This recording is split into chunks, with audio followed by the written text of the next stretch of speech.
This will be a brief departure from ecological intelligence. So thanks for the opportunity to present this work here today.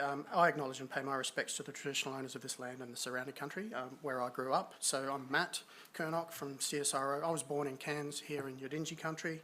I'm a social scientist at CSIRO and based in Townsville.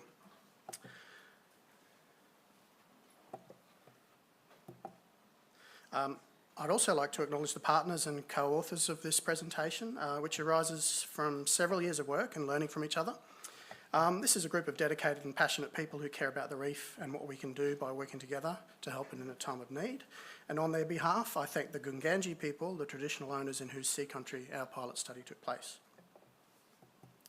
So, as most of you know well, the Great Barrier Reef is a very large and complex system, and collectively, we're in a race against time to build resilience in the face of profound threats. You may also know that the Reef Restoration and Adaptation Program, RRAP, to date, has been an R&D program not intended to deliver reef-wide restoration, but to design and test the tools and methods that can be implemented at larger scales in partnership with others, and thereby foster a reef restoration and adaptation industry. Achieving that is no small task, and it's clear that marine science and engineering alone won't make it happen. Reef communities, traditional owners and industry sectors all have an important role to play and are already innovating and delivering restoration and monitoring at local scales. And as new technologies are developed and tested, we need to consider the social risks and build opportunities for partners and communities and create pathways towards an equitable and sustainable future with a healthy reef and healthy people. So what is collaborative monitoring? Well, very simply, it's a model to deliver monitoring that helps to evaluate a field trial. And collaborative in our case means local partners working alongside RRAP scientists. By design, it brings together diverse partners to monitor and share knowledge while building capacity and opportunities for future benefits. And this model and our pilot study are just one of a series of social R&D trials that have occurred over the last several years. Under the RRAP sub-program known as Best Practice Traditional Owner and Stakeholder Engagement, and some of my colleagues are presenting other case studies in different themes at this symposium. So the broad aims of collaborative monitoring include building and growing partnerships, trust and local capacity that can underpin future initiatives at larger scales. And it also has the potential to make restoration and monitoring more cost-effective by harnessing local capabilities and expertise. For our pilot activity, our main objective was to design, implement and evaluate a proof of concept model that uses local expertise, generates local benefits and enhances the R&D and deployment outcomes for RRAP. And some of the principles underpinning the pilot study included it being locally led and coordinated, co-designing the objectives and work plan with partners and traditional owners, multi-way knowledge sharing and information transparency, building lasting capacity, so training the trainers, shared ownership of data, outputs and outcomes, and to monitor, evaluate and share what we've learned. Now, for full disclosure, we didn't do any of these things perfectly. Some things worked well, some didn't, but the main point was to learn from our efforts to help guide future initiatives. We chose Moore Reef as the location of our pilot study because it's one of the most visited reefs for tourism on the GBR, so there's high visibility and accessibility to local partners and the wider public. And there are several ongoing stewardship initiatives there with lots of valuable local knowledge and expertise to draw on. We also sought mutual benefits by partnering with the Cairns Port Douglas Reef Hub, which was newly formed when we started, and they facilitated our connections with partners and delivered a range of activities such as training, workshops and the monitoring. And this helped us to connect. They also helped us to connect with the traditional owners of the sea country in which we worked, and we were fortunate to have members of the Gungandji Land and Sea Country Rangers take part in our workshop and subsequent activities. So what did we monitor? So you might have seen these ceramic coral seeding devices before, engineered by AIMS and used by the RRAP Coral Aquaculture and Deployment team who are talking about them at this symposium. So the devices hold and protect baby corals that are spawned in the AIMS sea sim and settled onto those tiles.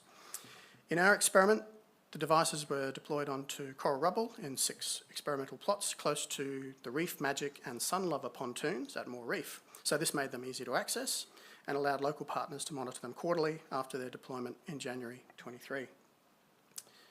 But there was quite a bit of work that preceded that deployment. Where's the come on button? Right, and that included engagement with local partners and traditional owners and establishing local coordinators. So Abby Scott and Katie Chartrand, who also coordinated the Cairns and Port Douglas Reef Hub. So we co-developed objectives with the partners in a workshop in April 22, and following that was the development of monitoring protocols, training and site selection prior to deployment. And to evaluate social aspects of the collaborative model, I had periodic interviews with partners to understand what was working and where to improve. And we're still working through our evaluation, but I can share some of the key things we've learned so far. But firstly, these were the goals of our in-water experiment. One, to understand natural coral recruitment at the rubble sites. Two, to understand the performance of the seeding devices in those habitats. Then to use those learnings to inform future deployments, and to contribute to a larger study on the survivorship of corals on seeding devices. We also had 4 social R&D goals. A, to improve engagement between local partners and RRAP scientists.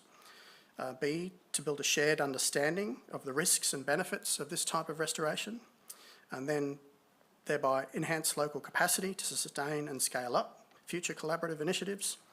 And D, to create local partner benefits and identify pathways to future benefits.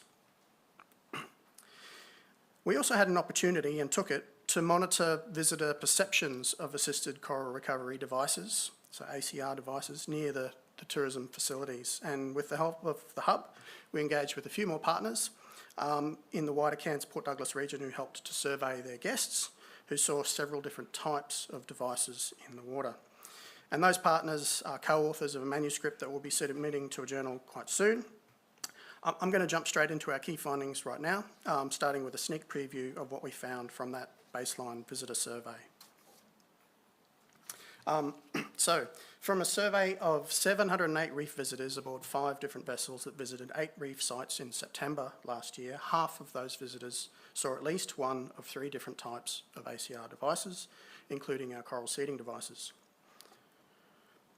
So when surveyed on their boat trip home, they provided ratings on a scale of 1 to 10, low to high, about their reef trip satisfaction, the aesthetic beauty of the reef site, their overall concern about the future health of the reef, and their concern about the use of these types of devices on the reef.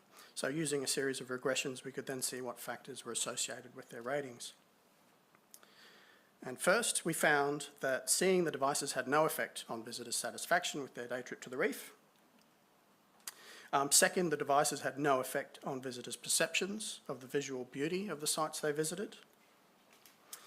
Third, seeing the devices had no effect on visitors' concerns about the future health of the reef, though most were already very concerned. But fourthly, seeing the devices did have one significant effect. People who saw them gave a lower rating about their concern for the use of such devices on the reef. Those concerns were relatively low overall, but seeing the devices firsthand seemed to further reduce those concerns. And there was no significant difference in ratings between the 3 device types. So moving on to our in-water experiment, much of the data is still being analysed, but we've learned a few important things. So related to our third goal, we learned that there are important aesthetic and amenity considerations for deployments near tourism sites. This feedback didn't come from our visitor survey, but from tourism partners who care a great deal about the presentation of their sites and the different activities that occur around them. We also learned that data quality from the monitoring is influenced by the site depth and substrate, and that ongoing training is a key part of successful collaborative monitoring. So as with every organisation, we need to manage for a turnover of personnel. And for future collaboration with tourism partners, we need to co-design educational material that can help guides explain the science and the rationale behind these devices, and we expect that this will enhance the visitor experience. Related to our fourth goal, we did contribute some important knowledge about limits associated with handling coral recruits. So what that means is our baby corals didn't survive the initial deployment. That was a real bummer, but an incredibly important lesson that's been taken on board by our AIMS partners for subsequent deployments. Arguably, the most important lessons of this pilot have emerged from our social R&D. So goals A and B are where we've succeeded most. So we've improved engagement between RRAP and local partners. We've identified shared visions and objectives, and we've identified ways to improve collaborations in the future. We've also built a shared understanding of risks and benefits from these types of initiatives. Communication is something we can all improve on. Early, frequent discussions are critical for setting achievable goals and managing everyone's expectations. We've learned how partner motivations and capabilities vary, and we need to allow different partners to contribute in different ways that leverage their strengths while investing more time and effort to build collective capacity. For example, traditional owners can lead components of work that address their own objectives and deliver benefits to their community and then to other partners. Training opportunities are highly valued, and our partners have already applied new skills they've learned in other areas. And more training and co-design training activities will be vital to the success of future initiatives. Our pilot activity benefited also from a lot of in-kind contributions from partners, including skilled labour and time and access to sites and facilities. So we're really grateful for that support, but we know we can't take in-kind contributions for granted. There must be an exchange of benefits. In some cases, remuneration is necessary, but that's not the main incentive for most local partners. So non-monetary benefits are more important, and these can include the transfer of knowledge and skills, and giving recognition and visibility to partners' work, their capabilities and the niche they provide. And then there's co-ownership of achievements from the collaborative work. So in terms of high-level outcomes, some lessons from this pilot have drawn from and informed the development of other local monitoring and capacity building activities in the region that are being delivered by the Cairns Port Douglas Reef Hub. Some of our insights can help to inform future data sharing practices or agreements between RRAP and local partners. The pilot has helped to identify and begin to unpack diverse local business models that can support partnerships in future RRAP deployments, and this work is being built on by my CSIRO colleague Taryn Kong. And insights from our visitor study have helped to identify benefits associated with publicly visible demonstration sites and the value of related interpretation for visitors. So in conclusion, our pilot activity has only scratched the surface of what collaborative models can achieve, but we are hopeful that our learnings will help to guide future initiatives, and our partners, including traditional owners, local tourism operators, restoration practitioners and scientists, are all committed to building on what we've started and working together in complementary ways to continue to grow local capabilities and benefits. Thanks very much for listening.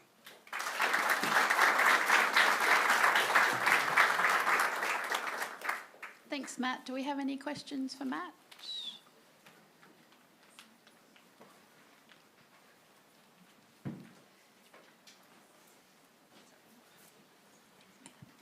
Hi, Matt. Great talk. This is not a question, it's an apology for that strange burping sound from my bottle halfway through your talk. But no, very interesting stuff. Thank you. Oh, thanks. How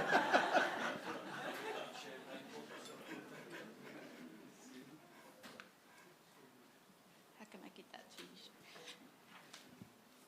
My arms aren't that long.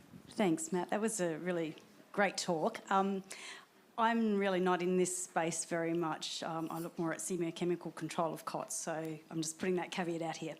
I also work with microplastics, and what I'm particularly interested in is we're seeing a lot of this restoration push, and a lot of, we've got tourism operators and citizen scientists getting involved.